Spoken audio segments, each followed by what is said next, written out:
CAP Aviation Consulting Group was asked to participate in the AABI Industry Educator Forum and provide information on monitoring RNP approaches. As an overview, we'll be using predictive flight data to monitor RNP approaches and associated flight training curricula. We use the term predictive because when we deploy FDM in the collegiate environment, we move beyond reactive and proactive safety measures to the highest level of safety management.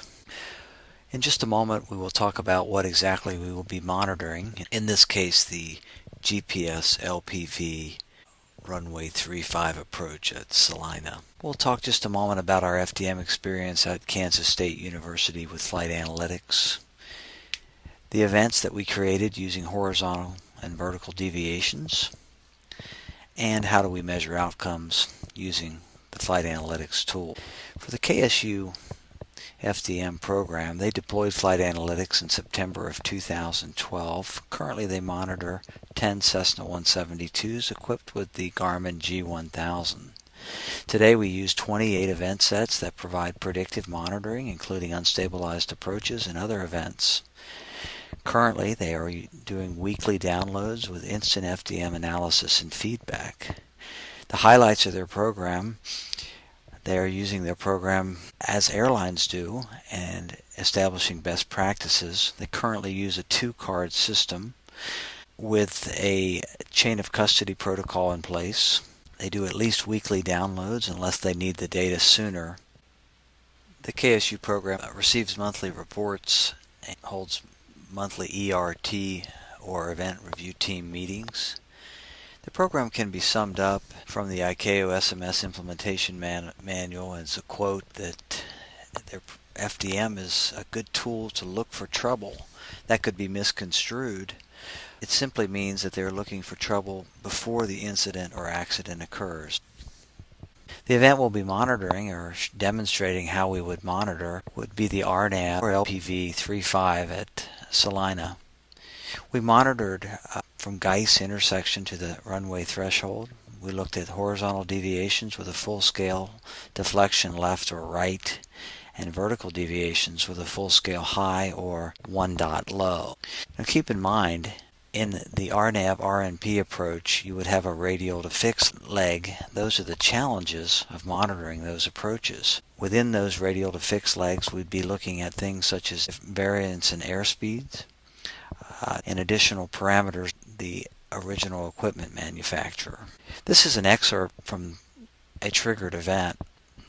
Notice that we have 7 parameters that we've used to create event. We're looking at GPS fix, active waypoint, HSIS, which is the state of the GPS, horizontal CDI, which is a deviation, vertical CDI, which is a deviation, and the horizontal allowable limit or the vertical allowable limit. Next we'll look at how we measured and over time can improve the outcomes of a training program. The goal here is to monitor training curriculums and to ensure that they are doing what we designed them to do. This tool that we're getting ready to show you is one such way that we can do that. It's objective flight data and gives us a clear indication of how we're doing with our training programs.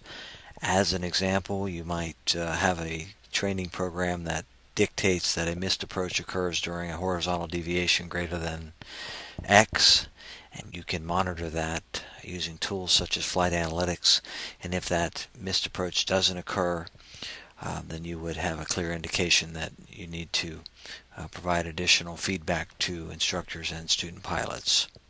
Now we'll go into the demo. Now let's take a look at the reports and the events that we looked at during the study. The dashboard view here indicates that we had 4 airplanes that were reporting a total of 27 events during the reporting period, which was May, June, and July. We had labeled all the events low severity events because it's routine operational measurements. In most cases, we had asked the students or instructors to intentionally deviate from the standard operating procedure to generate the events. And during the May, June, and July reporting period, as an example, for the vertical deviation, we looked at we had 45 events per 1,000 hours if you were to normalize that. And then for the same reporting period, we looked at horizontal deviations, just about 50 events per 1,000 hours. To drill down into these events and to look at the details of that event, you simply click on the bar graph. The event, again, for the vertical deviation, we were looking at 1 dot low or full scale deflection high. We'll click on the data tab, populate the data, and as you can see here, the badge indicates the data, the flight data that occurred during the flight, and you can see the deviations there in red on the right side of your screen. The event here actually ended in a rejected landing or touch and go, not sure which. You can follow it along here, get an idea of the track of the flight. The purpose of the study again was just to review how we would set up and monitor an approach, and this is a good example. Now let's take a look at the quick example of a horizontal deviation. We'll look at the same time period, June. Again, we'll go to June the 12th. And remember that we were looking at full-scale left and right deviations. In this case, we'll look at June the 12th, and we've had a slight deviation left and a slight deviation right. We'll take a look at that.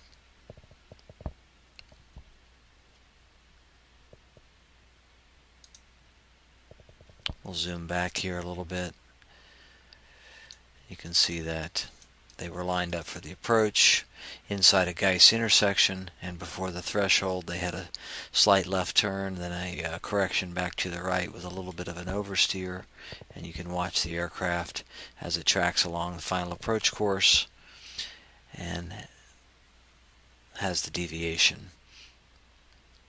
Certainly not the intention of this video to dive into each individual parameter that you see on your screen, but it does give you some idea of the capabilities of the flight analytics tool. Additionally, for diving into the data, you certainly have the capability to look at a full screen view of the track, or in this case we'll look at a CSV of the flight, give you an idea of how much data is available. You can look at the flight, and you'll notice in the CSV that we do start of the event and the end of the event right here, and the end of the event here. And that concludes the demo of how we measured the events and what we did for this particular study. The challenges to industry and academia and our charges for the AABI Industry Educator Forum are as follows. We'd like for industry to provide an improvement in the record rate and available parameters to monitor performance-based navigation approaches. For industry, we'd like to see instant feedback, which would include Wi-Fi enabled systems. And for academia, we'd like to see increased investments and deployment of predictive safety tools. Thank you for your time.